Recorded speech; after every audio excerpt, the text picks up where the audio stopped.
नमस्कार, मैं हूँ शिवम। आप देख रहे हैं न्यूज़ नशा। गुजरात चुनाव पर सबकी नज़र है। लोग अपने अपने अंदाज से जीत और हार का आकलन कर रहे हैं, लेकिन हम आपको इस चुनाव के ऐसे फैक्टर के बारे में बताने जा रहे हैं जो मोदी को डरा रहा है, परेशान कर रहा है, बेचैन कर रहा है। क्योंकि ये फैक्टर ऐसा है जो मोदी की, अमित शाह की पोल खोल सकता है। हम आपको आज पीएम मोदी के, अमित शाह के सबसे बड़े भेदिया के बारे में बताने जा रहे हैं। ये एक पुलिस वाला है, सुपर कॉप है। कभी मोदी को अपना भगवान मानता था ये शख्स, लेकिन अब गुजरात में मोदी के खिलाफ हिंदुओं को एकजुट कर रहा है। मोदी ही नहीं, इस शख्स से, जैसा कि मैंने आपको बताया, होम मिनिस्टर अमित शाह भी डरते हैं। तो कौन है ये आदमी जिसने गुजरात में खलबली मचा दी है भारतीय जनता पार्टी के भीतर? इस शख्स के बारे में बताने से पहले मैं आपको इसके ट्विटर हैंडल पर ले जाना चाहता हूं। आप ये इसका पिन ट्वीट देख रहे हैं। इसमें आपने क्या लिखा है? इसमें इस शख्स ने ये लिखा है कि जिन्ना ने कहा कि मैं मुस्लिम पहले हूं, भारतीय आखिर में हूं। नेहरू ने कहा कि मैं भारतीय पहले हूं, हिंदू अंत में हूं। बाबा साहेब अंबेडकर ने कहा कि मैं सबसे पहले और आखिर में भारतीय हूं, लेकिन मैं कहता हूं कि मैं पहले हिंदू हूं और आखिर में भी हिंदू हूं। हिंदू धर्म का अर्थ है मानवतावाद। सभी भारतीय कहें कि हमें हिंदू होने पर गर्व है। हैशटैग हिंदुओं से हिंदुस्तान। ये ट्वीट पिन किया हुआ है इसने अपने ट्विटर प्रोफाइल पर। कभी मोदी को भगवान मानने वाला ये शख्स, इसका नाम है डीजी बंजारा। नाम सुनकर आपके दिमाग में कुछ कुछ बातें आई होंगी। 2013-14 में ये बड़ा चर्चित नाम रहा है, लेकिन गुजरात चुनाव में इस आदमी के नाम की चर्चा इतनी हो रही है कि प्रधानमंत्री नरेंद्र मोदी की नाक में दम हो गया। 2007 में सोहराबुद्दीन शेख फर्जी मुठभेड़ मामले में हत्या का आरोप लगाने और गिरफ्तार होने से पहले बंजारा गुजरात का सबसे चर्चित पुलिस वाला था या एनकाउंटर स्पेशलिस्ट था। यह आदमी मोदी को भगवान कहता है, जिसकी तस्वीर आप पीछे देख रहे हैं। ये जब सर्विस में था तो मोदी के एक इशारे पर इसने क्या नहीं किया, तब लोग इसको सुपर कॉप कहते थे। बंजारा के बारे में आपको बता दें कि 1987 बैच के गुजरात काडर का ये आईपीएस अधिकारी है और 2002 से 2005 तक अहमदाबाद की क्राइम ब्रांच के डिप्टी कमिश्नर ऑफ पुलिस रहते हुए बंजारा ने जो किया वो बड़ा चर्चा में रहा, बड़ा चर्चित रहा और बड़ा मशहूर किया उनके कारनामों ने उन्हें। करीब 20 लोगों का एनकाउंटर हुआ इस दौरान। बंजारा के गुजरात के तत्कालीन मुख्यमंत्री और जो आज के प्रधानमंत्री हैं नरेंद्र मोदी जी, उनसे बड़े करीबी होने के चर्चे थे।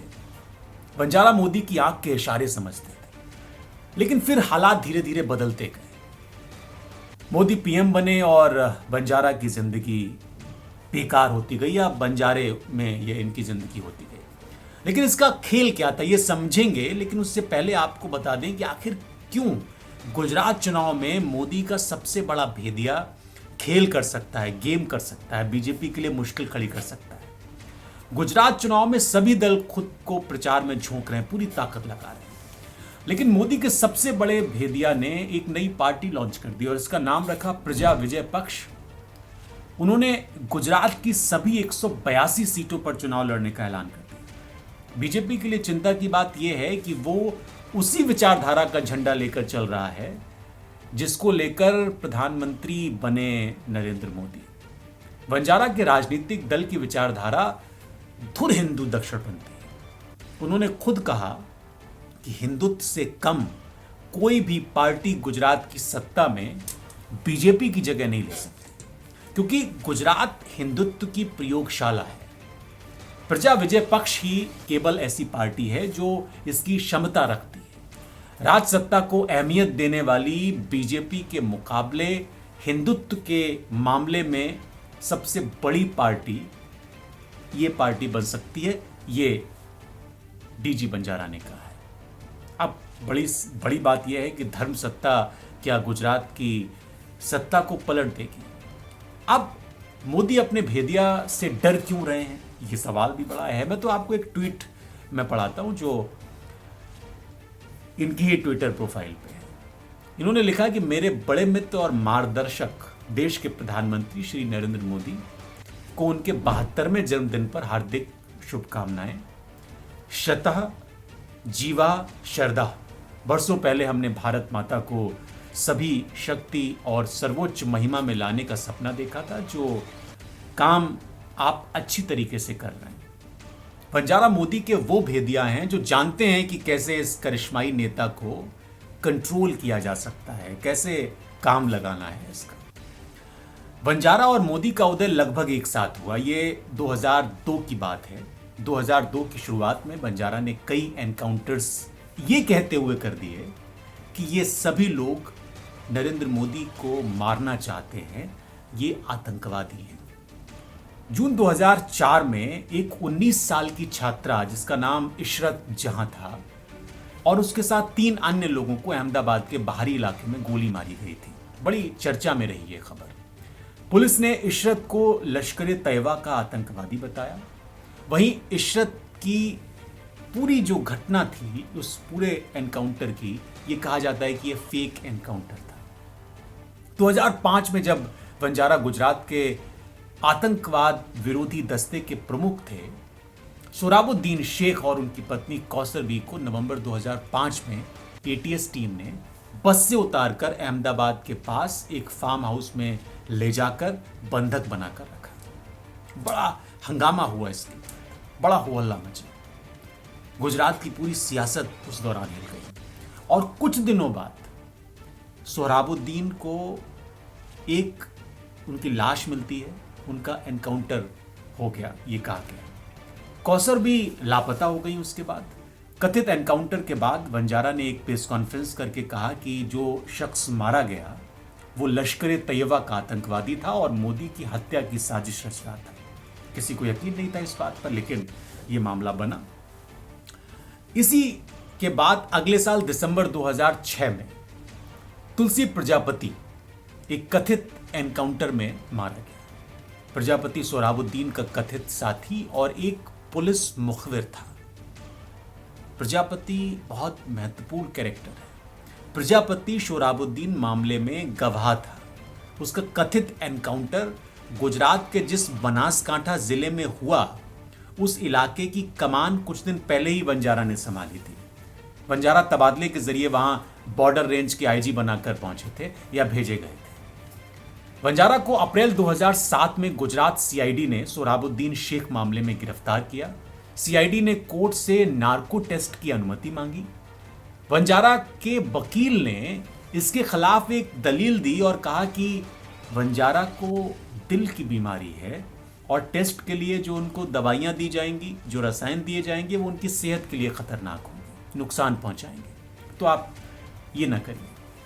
सोहराबुद्दीन शेख फर्जी मुठभेड़ मामले में खूब हंगामा हुआ और इसकी सुनवाई के दौरान नवंबर 2018 में एक गवाह ने निचली अदालत को बताया कि सोहराबुद्दीन ने डीजी बंजारा के कहने पर गुजरात के पूर्व गृह मंत्री हरेन पांड्या की हत्या जो हुई थी, ये स्पष्ट होते चला गया कि गुजरात के पूर्व गृह मंत्री की जो हत्या हुई उसमें डीजी बंजारा का हाथ था। केशुभाई पटेल और नरेंद्र मोदी के राजनीतिक भिड़ंत के बारे में अगर आप जानते हैं तो मैं आपको बता दूं कि उस दौरान पांड्या एंटी नरेंद्र भाई लॉबी में खड़े हुए थे, यानी मोदी जी के खिलाफ थे। बंजारा की गिरफ्तारी के बाद कई कथित एनकाउंटर पर सवाल उठे। 2002 में अहमदाबाद के उस्मानपुरा में मारे गए समीर और 2003 में भावनगर में मारे गए सादिक जमाल के माता पिता का कहना था कि उनके बच्चे को फेक एनकाउंटर में मारा गया। इन सभी एनकाउंटर्स में बंजारा का नाम शामिल था। अब एक और महत्वपूर्ण बात, जो सिक्के का दूसरा पहलू। सितंबर 2013 ये वो साल था जब नरेंद्र मोदी को पीएम कैंडिडेट घोषित किया गया बीजेपी की तरफ से। उस दौरान जेल से 10 पन्नों का पत्र लिखकर पुलिस सेवा से इस्तीफा दे दिया बंजारा ने। बंजारा ने अपने पत्र में मोदी को भगवान बताया। सोहराबुद्दीन शेख और तुलसी प्रजापति हत्या के मामलों में आरोपी गुजरात के तत्कालीन गृह मंत्री अमित शाह पर गंभीर आरोप लगाए। उस चिट्ठी में एक बड़ी महत्वपूर्ण बात लिखी बंजारा ने, वो मैं आपको पढ़ के सुनाना चाहता हूं। बंजारा ने लिखा कि मैं ये बताना चाहता हूं कि मैंने इतने लंबे वक्त तक सिर्फ इसलिए चुप्पी साधे रखी क्योंकि मैं नरेंद्र मोदी को भगवान मानता था, लेकिन अमित शाह के बुरे असर ने उन्होंने भगवान की तरह मेरी कोई मदद नहीं की। अमित शाह ने मोदी की आंख और कान पर कब्जा कर लिया, ये वंजारा लिखते हैं अपनी चिट्ठी में। पिछले 12 साल से अमित शाह बकरी को कुत्ता और कुत्ते को बकरी बताकर मोदी को गुमराह कर रहे हैं। एक तरीके से अमित शाह गुजरात की सरकार चला रहे हैं। 2013 के सितंबर महीने में यह चिट्ठी लिखी गई थी और इस आपराधिक लापरवाही की वजह से मोदी की सरकार बेदखल हो जाएगी, ये भी वंजारा ने इशारा किया। इसके बाद 14 में सरकार बन गई नरेंद्र मोदी की। नरेंद्र मोदी के नेतृत्व वाली गुजरात सरकार ने वंजारा का इस्तीफा नामंजूर कर दिया। वंजारा 31 मई 2014 को इसके बाद जेल से ही रिटायर हो गए और नरेंद्र मोदी के प्रधानमंत्री बनने के बाद वंजारा फरवरी 2015 में जमानत पर जेल से बाहर भी आ गए। हालांकि तब उन्हें गुजरात में जाने की इजाजत नहीं थी। अप्रैल 2016 में वो करीब 9 साल बाद गुजरात पहुंचे थे। फरवरी 2020 में गुजरात सरकार ने वंजारा को रिटायरमेंट के 6 साल बाद बैक डेट से आईजी के पद पर प्रमोशन दे दिया था। अब वंजारा अपने भगवान के खिलाफ मैदान में उतर रहे हैं और घोर दक्षिणपंथी और मोदी से ज्यादा कट्टर हिंदू हैं वो। वंजारा क्या करेंगे? गुजरात चुनाव में क्या हालात अब बदल चुके हैं और कहीं वो मोदी का भेद न खोल दें, ये एक सवाल जरूर खड़ा हो गया है और अब शाह के कंधों पर जिम्मेदारी होगी कि वो कैसे वंजारा को कंट्रोल करते हैं। और आप हमसे जुड़े रहने के लिए सब्सक्राइब करें YouTube पर, फॉलो करें Twitter पर और लाइक करें Facebook पर। और ज्यादा जानकारी के लिए आपको टाइप करना होगा सिर्फ न्यूज़ नशा।